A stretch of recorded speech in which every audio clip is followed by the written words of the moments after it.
बहुजन समाज के लोगों ने आगे बढ़ाया कि 100 में 90 शोषित हैं, शोषितों ने ललकारा है, धन धरती और राजपाट में 90 भाग हमारा है, 10 का शासन 90 पर अब नहीं चलेगा, नहीं चलेगा। हमारे हाथ से शिक्षा छीन ली तो जितना बर्बाद ओबीसी होगा उतना बर्बाद एससी होगा, एसटी होगा, माइनॉरिटी होगा।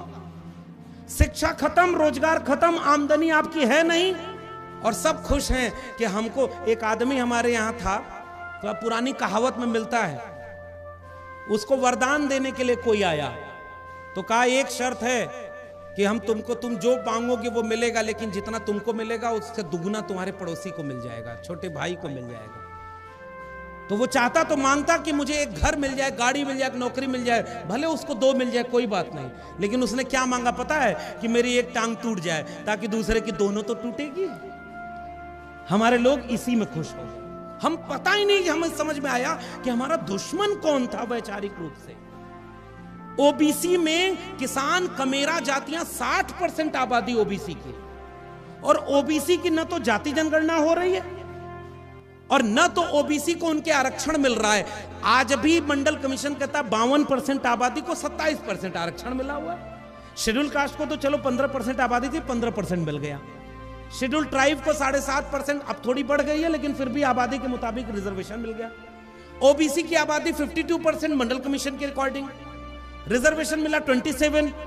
आज भी इस देश का एक इंस्टीट्यूशन बता देना जिसमें ओबीसी 60% हो पाया हो, 27% भी नहीं है। 27 छोड़िए, आज देश के सेंट्रल यूनिवर्सिटीज में ओबीसी प्रोफेसर 4% है, आबादी 60% है। यानी जिस देश में 100 में 60 प्रोफेसर ओबीसी होने चाहिए, उस देश में 100 में 4 प्रोफेसर ओबीसी हैं, और ओबीसी सबसे पहले धर्म बचाने की लड़ाई में लड़ने चला जा रहा है। यार ये बात हमें अपनी आलोचना के लिए कहनी पड़ेगी कि नहीं करनी पड़ेगी? अरे धर्म तो दिल में था रे भाई, मोको कहां ढूंढे रे बंदे, मैं तो तेरे पास में। ना मैं मंदिर, ना मैं मस्जिद, ना काबे कैलाश में, ना मैं जप में, ना मैं तप में, ना मैं व्रत उपवास में, खोजी हो तो तुरते में ले हो पल भर की तलाश में। कहें कबीर सुनो भाई साधो, मैं तो हूं विश्वास में। और धर्म के नाम पर जो लोग अपना दुकान चलाने लगे, हमारे ओबीसी समाज के लोग वहां चले गए। बताओ देश में कितने जज ओबीसी हैं? सुप्रीम कोर्ट में जितने जज बैठे हैं, क्या 100 में 60 ओबीसी हैं? क्या 100 में 60 मीडिया में लोग ओबीसी हैं? क्या देश के उद्योगपति में, ठेकेदारी में, पैसे वालों में 100 में 60 लोग ओबीसी हैं?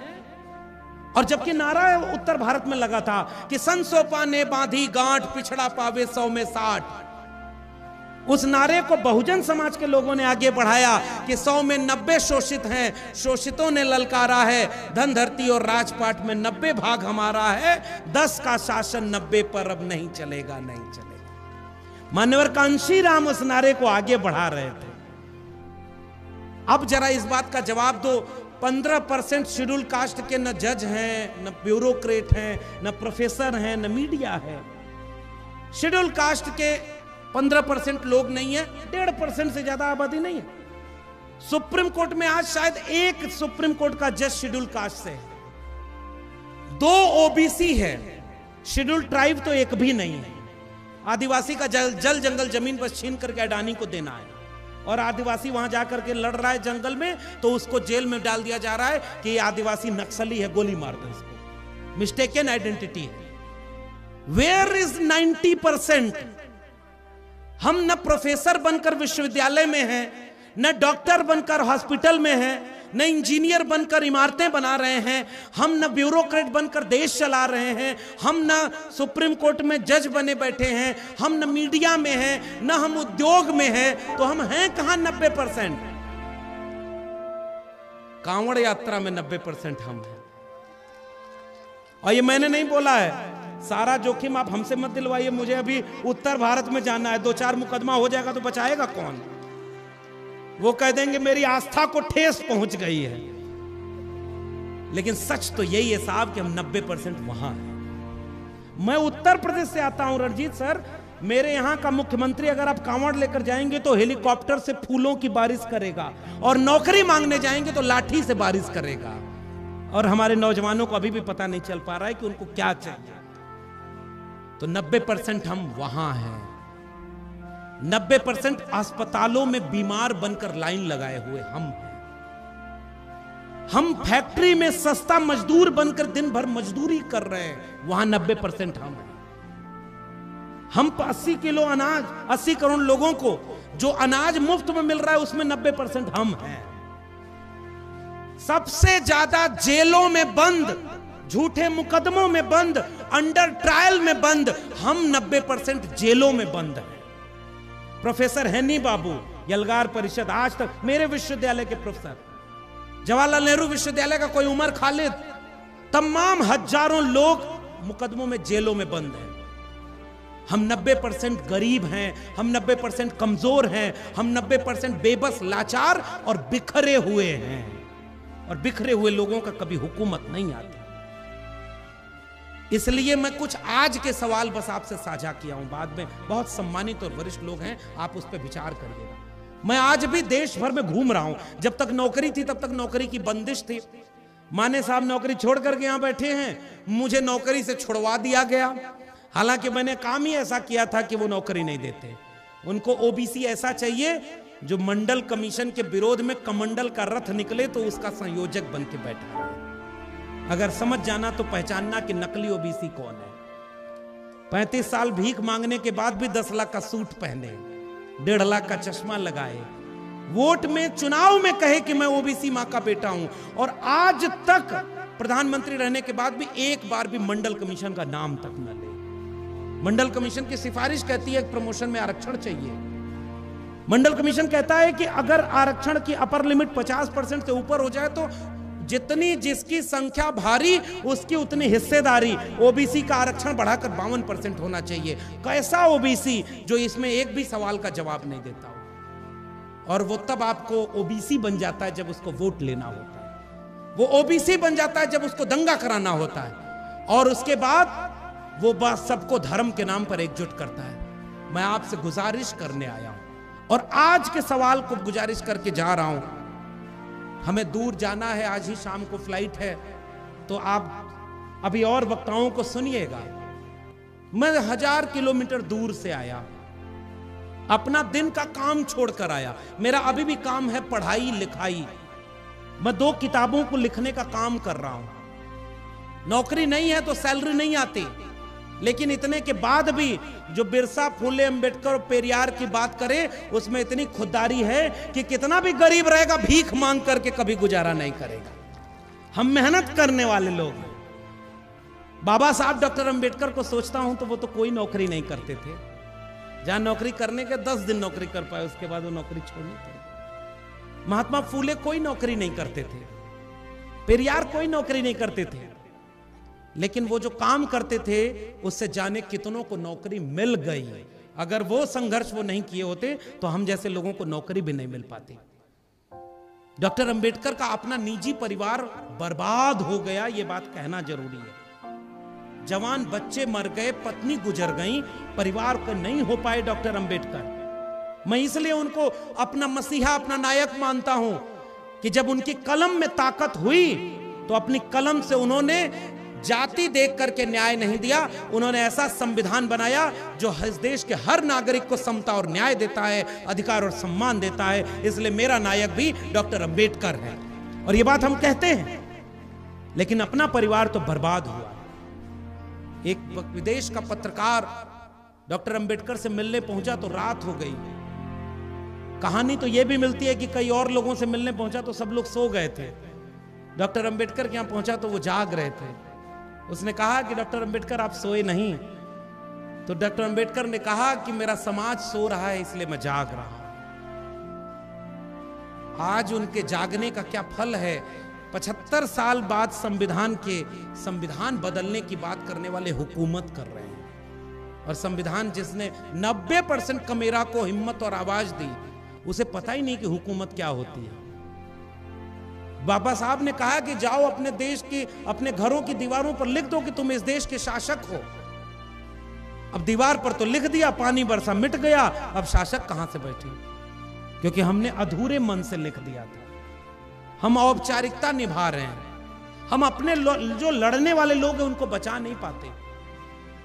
हमको पता है कि एक आवाज इंडिया टीवी का मतलब क्या होता है, लेकिन क्या आज यूट्यूब की दुनिया में सबसे पहला चैनल हम अपने आवाज इंडिया टीवी को बना पाए? नहीं बना पाए। घर जाके सोचिएगा क्यों नहीं बना पाए। इसमें कौन सा पैसा लगता है? कितना हम लाइक शेयर और सब्सक्राइब करा पाते हैं अपने लोगों को? हम पता ही नहीं हमें कि किसको मजबूत करना है। विपरीत परिस्थितियों में जो निडर होकर के बेखौफ होकर के लड़े, आप हिम्मत बन के उसके साथ देना चाहिए। आप न लड़ पाओ तो दूसरे आदमी को तैयार करो जो लड़ने वाले का साथ दे। अगर वो भी ना कर पाओ तो चौराहे पर जब बैठो तो उसकी तारीफ किया करो कि हां, विपरीत परिस्थितियों में भी लड़ने वाला कोई खड़ा है। अगर वो भी ना कर पाओ तो जा करके उसकी आर्थिक मदद कर देना। अगर वो भी ना कर पाओ तो केवल इतनी मदद करना कि उसका विरोध मत कभी करना और उसका विरोध मत होने देना। लेकिन सच बताइए, हमारे समाज की सबसे बड़ी समस्या क्या है? हमारा पहला विरोधी हमारे घर में पैदा होता है। Am I right और रॉन्ग? भाई को भाई से लड़ा दिया गया और हम बिखरे हुए लोग अब इंतजार कर रहे हैं कि कोई अंबेडकर अवतार लेंगे, कोई फूले आएंगे, कोई पेरियार आएंगे, कोई कांशीराम आएंगे, तब इस समाज को एकजुट करेंगे। कोई लौट कर नहीं आने वाला। और हम कोई पुनर्जन्म में यकीन नहीं रखते। आज हम भी चाहते हैं कि हमारे घर में कोई अंबेडकर हो, कांशीराम हो, लेकिन हमारे घर में ना हो, पड़ोसी घर में हो। हमारा बच्चा तो अच्छी जगह नौकरी करे, अच्छी शादी विवाह हो, अच्छा घर बनवा ले। यहाँ लाखानदूर में भी एक घर रहे, एक घर नागपुर में रहे, और अगर अच्छी नौकरी रहे तो दिल्ली में भी एक घर बनवा ले। और समाज की चिंता कौन करे? पड़ोसी करे।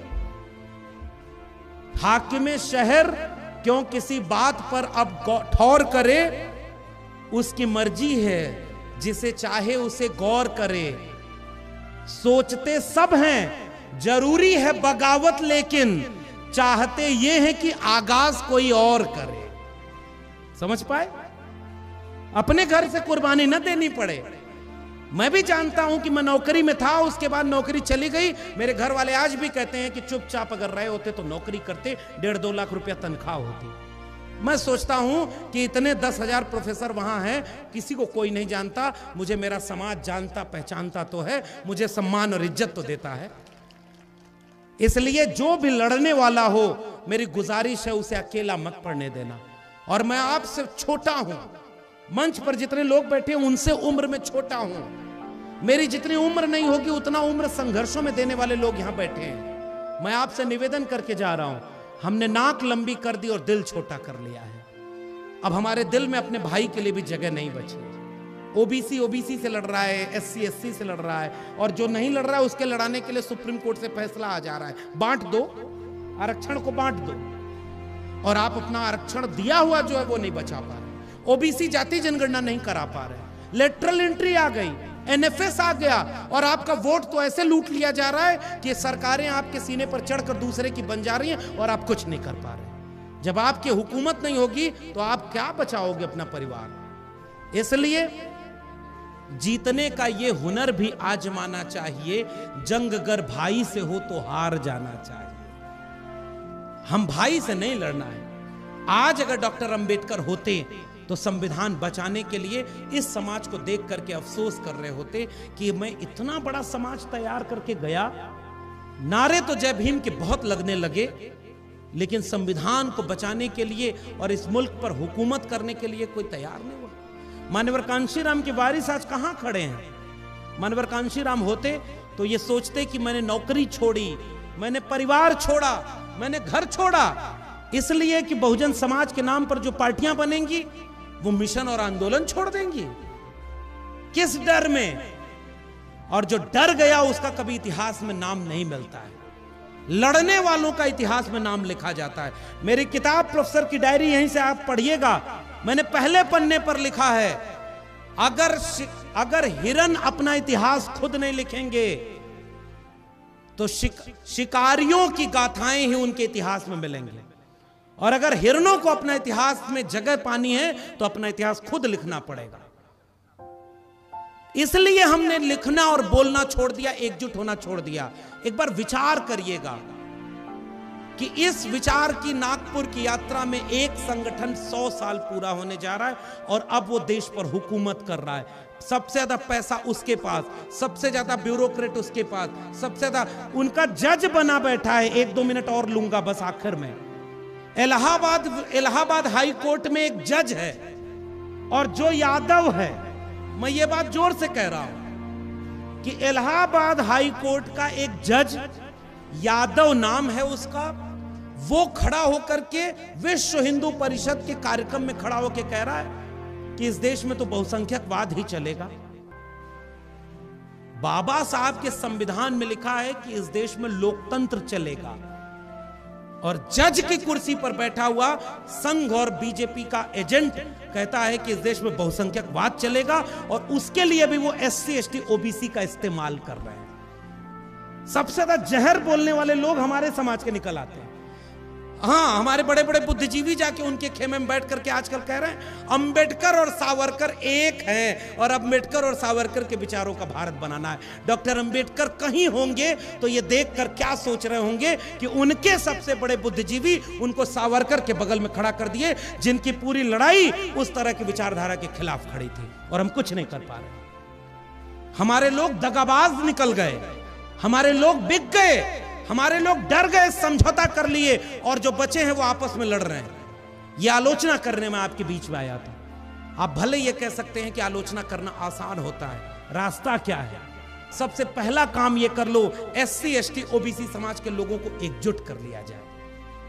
दूसरा काम ये कर लिया जाए कि शिक्षा बचाने की लड़ाई को लड़ा जाए, कलम और किताब को बचाया जाए। कलम किताब बचेगी तो हमारे बच्चे अंधविश्वास और पाखंड में नहीं जाएंगे, और एकजुट होकर के न्यूनतम सहमति पर अधिकतम एकता बना ली जाए। आज ये वक्त नहीं है कि तराजू लेकर आप तौलते हैं कि 100% अंबेडकरवादी कौन है। आज वक्त इस बात का है कि न्यूनतम सहमति पर उस दक्षिणपंथी विचारधारा के खिलाफ कौन लड़ रहा है, भारत का संविधान बचाने के लिए कौन लड़ रहा है, उस संविधान को बचाने के लिए एकजुट हो जाया जाए। संविधान बचा रहेगा तो बाकी लड़ाई हम अपने घर की लड़ लेंगे। अगर संविधान ही नहीं बचा रहेगा तो हम लड़ाई कोई न लड़ पाएंगे न जीत पाएंगे। अगली बार कुछ दिन बाद इस देश में तानाशाही का राज होगा और आपसे आंदोलन करने और ऐसे कार्यक्रम करने का हक भी छीन लिया जाएगा। ये मैं आपको डरा के नहीं, सच बात कह के जा रहा हूं।